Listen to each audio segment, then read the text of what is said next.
Howdy, y'all. Welcome to Ireland Bound. This is going to be a little bit different one today. Um, this is for Veterans Day. Um, it, Over here, we call it Veterans Day. I can't remember what people in other parts of the world call it, but this is the day that we honor our veterans. And to do that, I wanted to read an incident report from a ship that my father served on during World War II. The ship was called the USS Wadsworth. This particular incident report that I have is starts out on the 17th of April. It says Wadsworth took on board a fighter director team at Karima Reto. If I pronounce that wrong, I'm sorry. I'm pronouncing it the best I can. Karima Reto and technicians from Estes AGC 12 assisted the destroyer's ship's force in installing fighter director equipment. She sailed later that day on her first radar picket assignment, part of the early warning network to provide the alarm of incoming Japanese aircraft. From 17th of April to 24th of June, Wadsworth carried out 9 assignments on station, repelling 22 attacks by enemy aircraft, shooting down 6, and assisting in the destruction of 7 others. In addition, the combat air patrol fighters that she directed splashed 28 enemy aircraft, which basically means that they shot them down and they went down into the sea. When they use that term, that means they sunk them into the water. So we're talking about a ship. So I mean, where else are they going to go, right? During one day of that duty, on the 28th of April, 1945. This is just a few days after my dad's birthday. He had just, let's see, 45. He would have just turned 25 years old. No, 24 years old. So he's a 24-year-old sailor at this point on the ship. It says Wadsworth repelled 6 determined attacks by 12 enemy aircraft.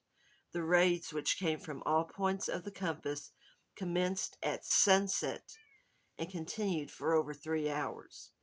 One enemy torpedo plane closed fast on her port beam. Port would be left side. For those of you who are not familiar with sailing terms, the port is the left, starboard is the right.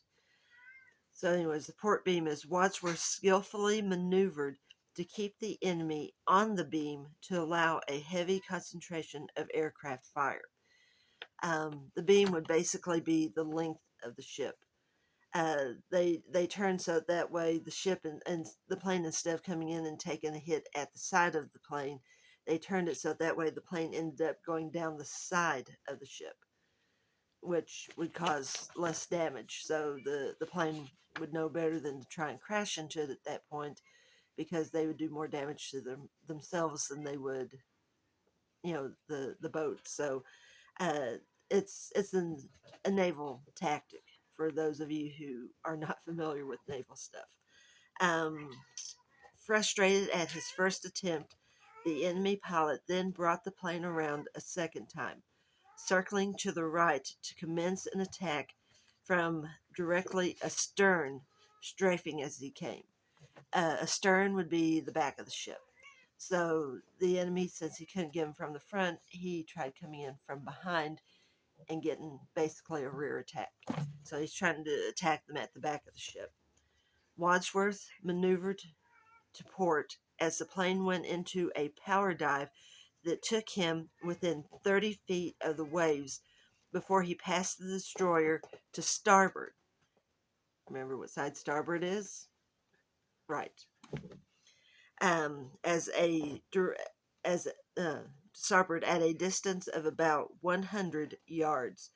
So basically, probably the Japanese could have seen the looks on some of the sailors' faces. He was that close. The Japanese then zoomed sharply and turned to cross the front of the Wadsworth. He then opened the range before boring in low and fast on the third attack. So he's coming in at a very fast speed. Wadsworth's determined adversary then dropped a torpedo at 1,200 yards. The destroyer turned left full, and then the fish, which is what they call the torpedoes, that's the fish passed harmlessly by her starboard side.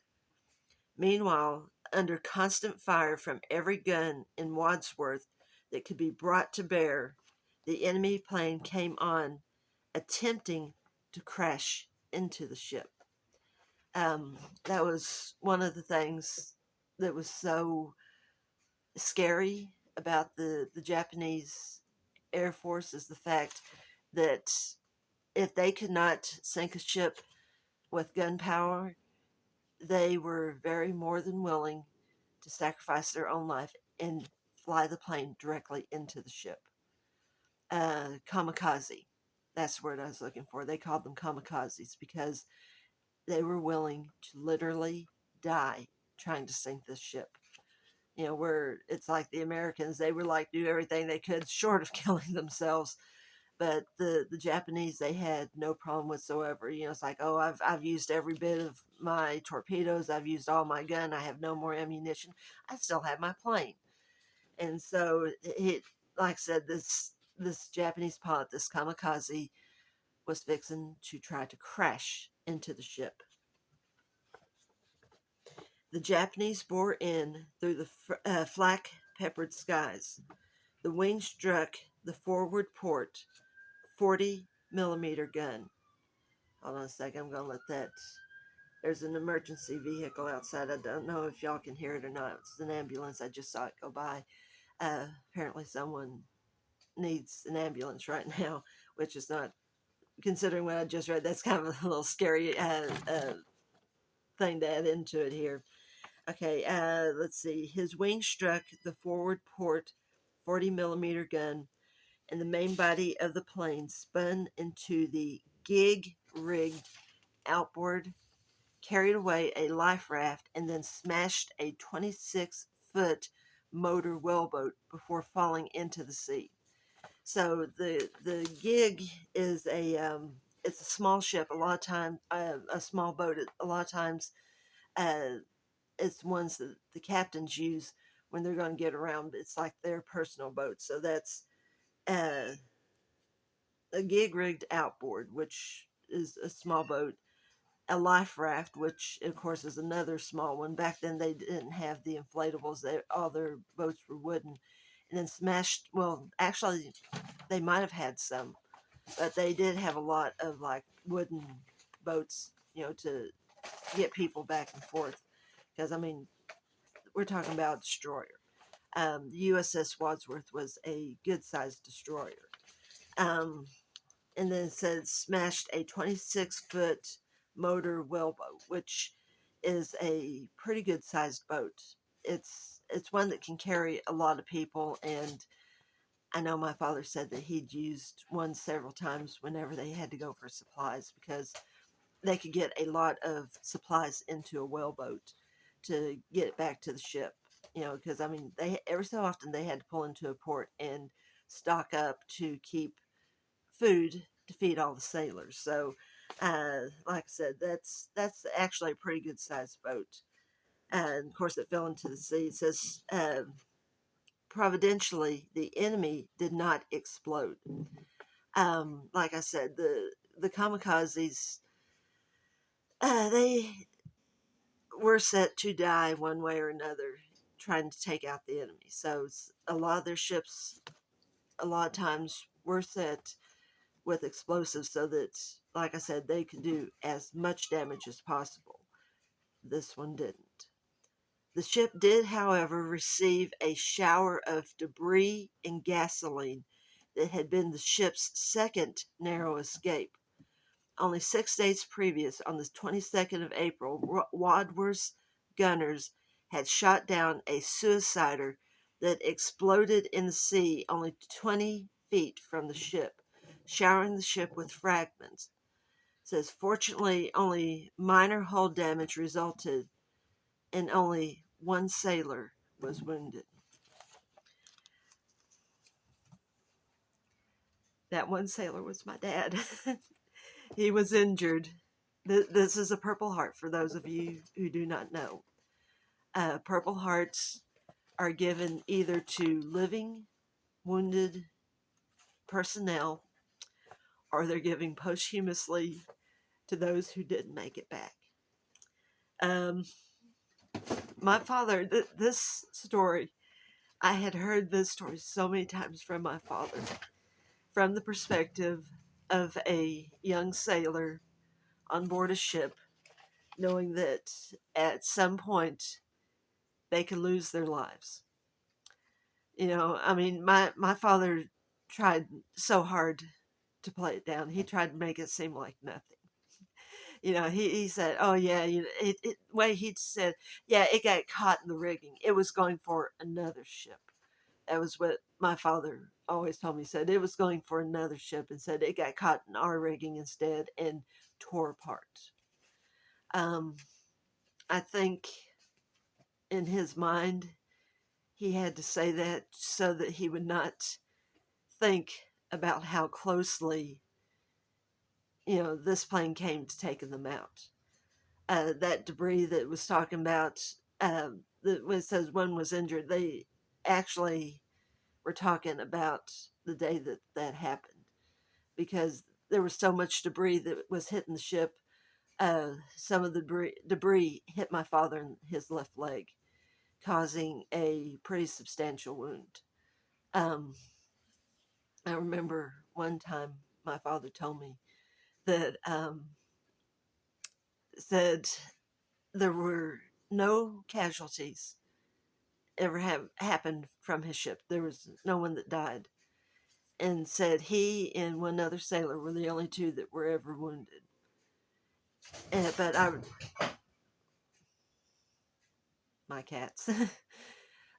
But anyways, back to my dad. I know he told my mom one time that it was nothing. You know, oh, it was something that he gotten accidentally. You know, he kept trying to make it sound like it was, you know, just one of those accidental things. Uh, I don't know why it was this one particular time. Like I said, he told me the story of the Japanese ship hitting the rigging so many times that, I mean, I practically had it memorized. And then when I read that, I was sitting there thinking, oh my word, it's like it's a little more intense. But for some reason, that one day he slipped up and he told me the truth. I don't think he realized what he had said. You know, it's just one of those things. He had kind of a moment that I think he just felt like he needed to tell someone. And I remember he made the comment about the ship coming in and hitting the rigging and all the debris flying all over the place, and then having the wound on his leg, you know, right after that. So it's, he mentioned a time or two the fact that whenever they did do the cleanup, they realized that the the metal that was used on the ships, the Japanese Zeros, it was aluminum, and there was a lot of it that was stamped with USA on it. You know, because he at this particular time he made the comment, says, yeah, he says, I found it ironic that I was wounded by a Japanese Zero that was made out of American aluminum. You know, sad truth, you know, if you want to call it that. But I mean, it happened. It happened a lot. There was a lot of soldiers that lost their lives. How in the world the Wadsworth didn't? You know, I mean, at that time, America was still a very prominent Christian nation, and there were a lot of family members back here stateside that prayed for their sailors and prayed for their soldiers and prayed for their airmen, you know, whatever branch that their family served in. There was a lot of prayers because people, like I said, they still prayed a lot back then. So, I mean, you can't say it was one person's prayer more than it was another because a lot of people died. But somehow they came out with like no casualties and very few wounds. Like I said, my dad and one other sailor. But like I said, I remember he'd been talking about that incident. Like I said, I'd heard it 100 times. And then this one, he told me that he got wounded there. And I remember when I talked to my mom about it, she's like, no, said he told me that he slipped on some stairs going off the ship because he was doing a food run. And I looked there and said, Mom, I said, he was in graphic detail telling me about the battle and then mentioned the debris and some of it coming up and hitting him in the leg. She looked at me and she goes, oh, and then I realized that, you know, he had probably for a very long time been protecting his heart, his emotional heart, because I mean, like I said, he had just turned 24 years old, and to realize how close you might have come, how close death was to you at that moment, especially, something like a birthday, having just had that, and to be wounded and to realize, you know, that close. What if that debris, instead of hitting him in the leg, had hit him higher? You know, how many people in the wars had been injured that way? You know, I know I've heard stories about the landings on Omaha Beach. With it's like you're sitting there talking to your buddy, and the next minute you look over, and half of his head is gone because fire came in and I'm talking about gunfire came in and took off half of his head, and then all of a sudden you realize your friend was no longer there.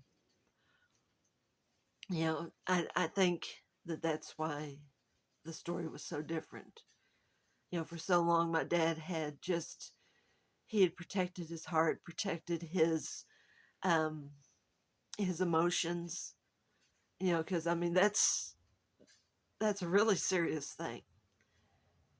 And for those who have not served in the military, I think so many of us do not fully understand emotionally and psychologically what people in combat go through.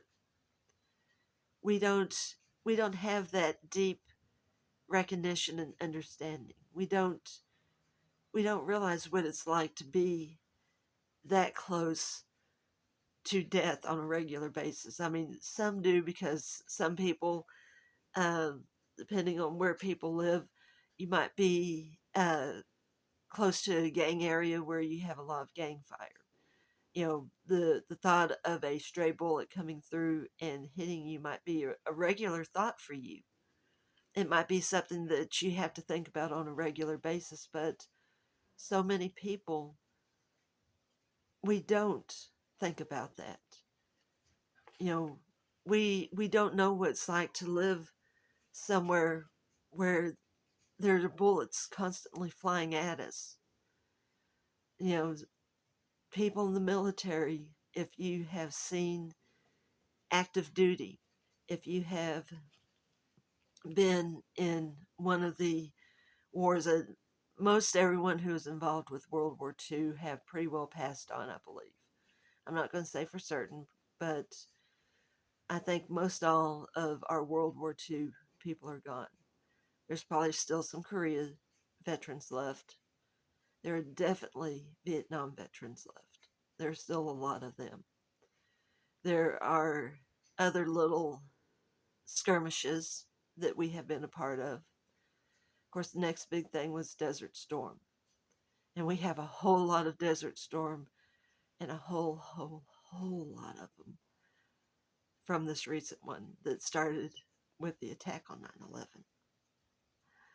To all of y'all living active duty that have seen combat, after reading that, I understand now why a lot of people don't like to talk about it. having lived in a home with a veteran, having grown up, like I said, hearing stories, this has greater meaning to me now. This was my father's Purple Heart. Um, the original one that he had, um, it was lost in a fire, and after he passed away, the VFW hall that my father had joined, they had gotten in contact with us, and they asked my mom, says, uh, "Does he have any of his medals?" And my mom was like, "No, they had been lost in a fire, and he never, gotten any more." And they asked my mom, says, "Would you like to have replacements?" So technically, this is the replacement that they gave for my father's service. It's, like I said, I have a deeper understanding now. I truly understand why y'all don't like to talk about it. Or if y'all do talk about it, you kind of make joke of it. Oh yeah, it was no big deal. People don't like to think about how close to death they were. Especially in a heavy combat area. Where you have enemy all around you. I mean, 3 hours that they fought. This was right at sunset, so it was getting harder and harder to see the enemy coming in. 3 hours of intense fighting and probably not knowing, exactly where these planes were coming from until they were right on top of you. You know, the weight of that Purple Heart. I mean, this thing is tiny. This thing probably weighs half an ounce, just feeling it in my hand. But the emotional weight. To those who have seen combat, y'all have a great emotional weight. And for those who are family members of an active service personnel, and you get a little frustrated because dad, grandpa, uncle, maybe in a few cases, mom, aunt, don't like to talk about their experience, don't push them. I mean, this is a heavy weight for them. This is something